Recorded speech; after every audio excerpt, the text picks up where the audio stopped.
Okay. What happened? I missed it. Oh, I want to know now. Tell us now. Let us know. Come on. The JGR cars had an issue in opening inspection. Oh. Here? Here. Oh. Well, what's it? I really want to know now. Okay, we're going to continue on with the driver of the number 22 Pennzoil Ford for Team Penske. That is Joey Logano. It's not the splitter. Joey, it's going into Las Vegas, coming off the Daytona 500. Obviously, some people call this the start of the season. What do you think about the thoughts coming into the second race season, first mile and a half track for the 22 team? Yes, getting rolling. A lot of change that you guys all know about at Team Penske. So it's kind of been a fun experience through Daytona. Daytona is a unique beast, as you guys know, and we're kind of glad to get out of there and get out here to Vegas and start working on our cars in a different way than what you do in Daytona.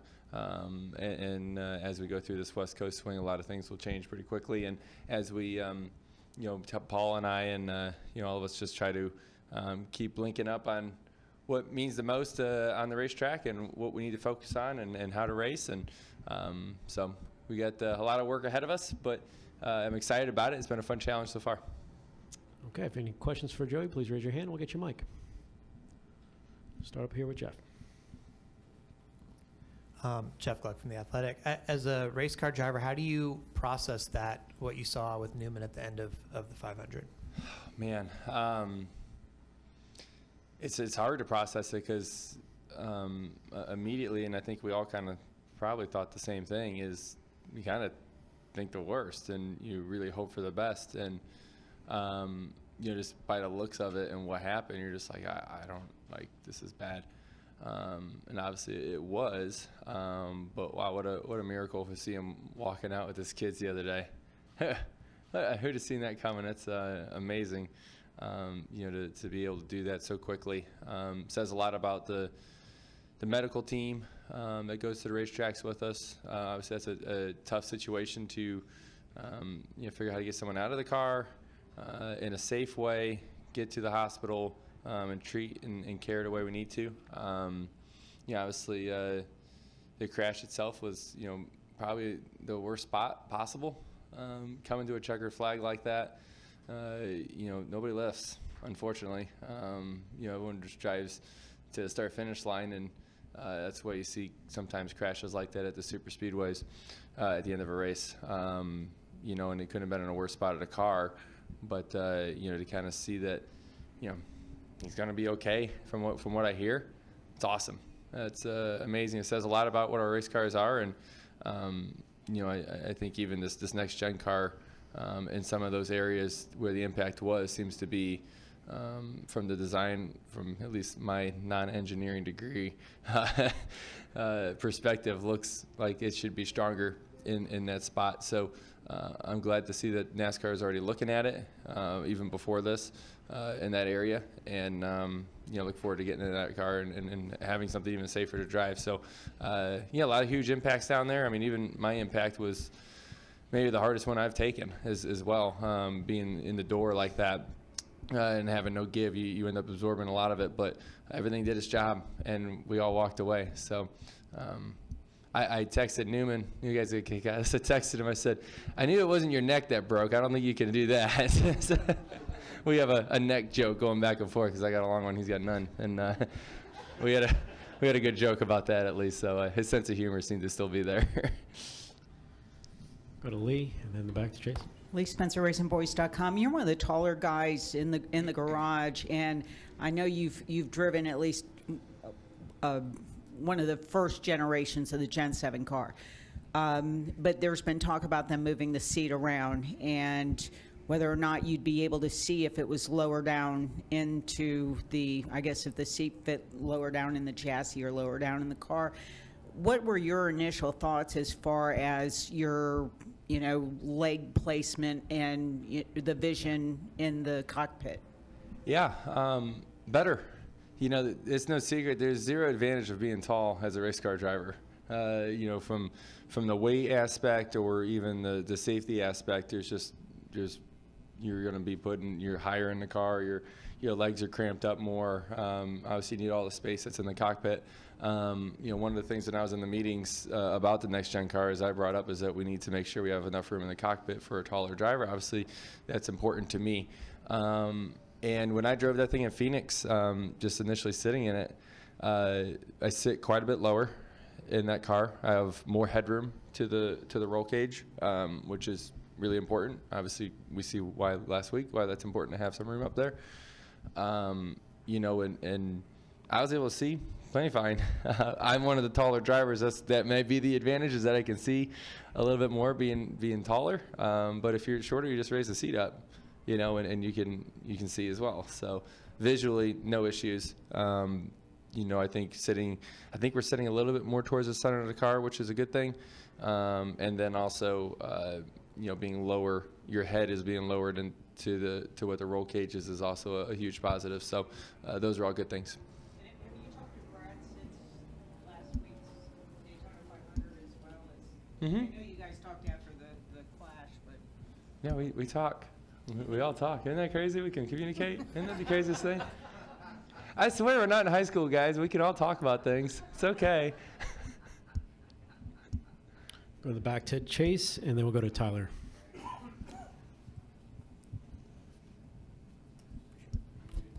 Joey, Chase Wilhelm, NASCAR.com. You haven't finished worse than 12th since 2012 here at Las Vegas. What is it about this place that just clicks for you? I don't know. Honestly, it's one of those racetracks I think early in my career, I think one of my first top 10s was actually here, when really I didn't run good anywhere. And it's something about Vegas that kind of clicked for me right off the bat. It's been a really good racetrack for us. We finally won here. It took a while, but our average finish and the consistency has been there for a long time. So that's a great thing. But I don't know, something about it just fits my style. I think you can move around. It's fast.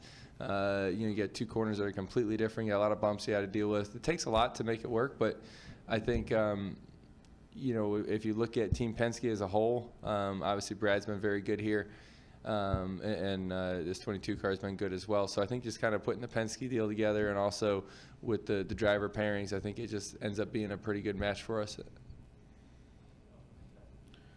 Go to follow from Chase, then Tyler, then Mark. So you mentioned Brad Keselowski also has a lot of success. Does that give you even more confidence having Paul Wolfe on the box now, and given that prior success? It's kind of been fun conversations, because what's different between your car and what I ran last year here, and there's a lot of similarities at this racetrack from what we both ran, but you just kind of talk those parts out, and I was kind of open to it. I said, hey, listen, you guys ran good. I ran good here last year. I mean, kind of go with what you feel like is the best, and we'll kind of deal with it as we get through practice and tune the balance in or make adjustments from there. So, and that's kind of how it's going to be, I think, for the most part. The beginning part of the season is don't change it to me quite yet. Do what works for you, and then we'll kind of adjust as we go along. Tyler Burnett, MRN. Looking ahead to next week, Joey, that's a place that you guys haven't been to in a while. So what do you think the cars will react like, knowing that you haven't been to Auto Club for a long time? And also, who would play Jimmy Johnson in a movie, an actor? Cool. I'm going to go with the Auto Club question because that seemed easier. Auto Club to me is maybe one of the coolest racetracks we go to. It definitely is one of the coolest. I don't know. I mean, there's a lot of great things about it. Being able to move around the racetrack, tire wear, the draft. Man, you really got a good mix of the Daytona type of big draft going on, and then a mix with a mile and a half type handling and needing to find room in the corners and those type of things. And it makes it for a really, really fun race. I enjoy it. I love going out there, and really want to win there because they got a really, really cool trophy with the surfboard and the old Woody wagon and all. It looks really cool. I don't watch enough movies or know any actors to know who would play Jimmy Johnson. I don't know any names. I'm a horrible person to ask. I'm sorry. I can't sit down in front of a TV long enough. Go to Bob. Sure. That's yeah. Bob Hockers, Fox Sports. Did Ryan text back? And if Yeah. so, what did he say? Yeah. We joked about it and laughed back and forth about it, you know. So, as I said, it's good to see him, walking obviously, but also being Ryan still, that nothing's really changed. So I think that's something I think we're all so happy about, and I just felt for everyone in the situation. I think of Blaney, I think of LaJoy, all in the in the crash, and then that happening. Although it wasn't any of their faults, obviously you're involved in it, and you're going to relive that in your mind. And I know that situation, so I reached out to them as well, as I just felt like, man, that's hard. You know what I mean? I think everyone kind of forgets about that situation as well, but and it should. Right? All attention should be on Newman, but it also, those guys that are so close to what it was, and there's really not anybody here besides drivers that can understand the situation that they were put in, and had to kind of get through for the next couple days until they hear Ryan's okay. That's a very tough spot as well. And you were talking about whether NASCAR will put in another bar or something there. Is that something that would go where the window net is, and then would be something that you think I guess the question is there a way to do it where it can be removable, so if you do need to get out of the car quickly that you can?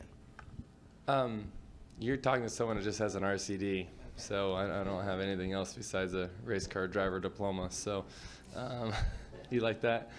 RCD? You like that? Yeah. I was going to say NCD. That's no college degree, but I feel like I have an RCD at this point. Which that's not enough to have a structural engineering degree that can tell you what I need is as far as a roll cage and all that. Huh? Yeah, earning your RCD is not easy either. It takes a lot of years. That's a lot of years. They don't just hand those out either. Here then, Mark.